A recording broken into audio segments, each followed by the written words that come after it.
Chandrababu America టూర్కి వెళ్ళారన్నటువంటిది మొన్న వచ్చినటువంటి బ్రేకింగ్ న్యూస్లన్నీ.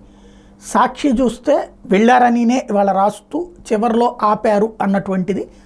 అయినా సరే ఆయన సరైన వివరణ ఇచ్చి వెళ్ళారు సిఐడితో మాట్లాడాక అన్నటువంటిది సాక్షి రాసుకొచ్చింది. అదే సందర్భంలో ఇటు కోమటి జయరాం ఎవరైతే మొన్ననే బాగా వైరల్ అయిన వీడియో గుర్తుంది కదా, ఎన్ఆర్ఐలందరూ వచ్చి ఇక్కడ ఉన్నటువంటి ఎవరైతే మాట విననటువంటి వాళ్ళకి తలా 10,000 లక్ష రూపాయలు ఖర్చు పెట్టండి, 2 లక్షలు ఖర్చు పెట్టండి, 10 మందిని కొనండి అన్నటువంటి కోణంలో ఆయన ఇస్తున్నటువంటి స్టేట్మెంట్ అయితే చంద్రబాబు గారు అమెరికాకి రాలేదు అన్నటువంటిది ప్రొజెక్ట్ చేస్తున్నారు. అది నిజమా కాదా అన్నటువంటిది ఏంటి అన్నటువంటి స్పష్టత లేదు. జగన్ అయితే లండన్తో పాటుగా 3 దేశాలు టూర్కి వెళ్ళారన్నట్టు అధికారికంగానే చెప్పారు. ఆయన ముఖ్యమంత్రి కాబట్టి అధికారికంగా చెప్పారు, కానీ అది వెళ్ళింది వ్యక్తిగత పర్యటన. అదే సమయంలో చంద్రబాబు గారు కూడా వ్యక్తిగత పర్యటనకే వెళ్ళింది.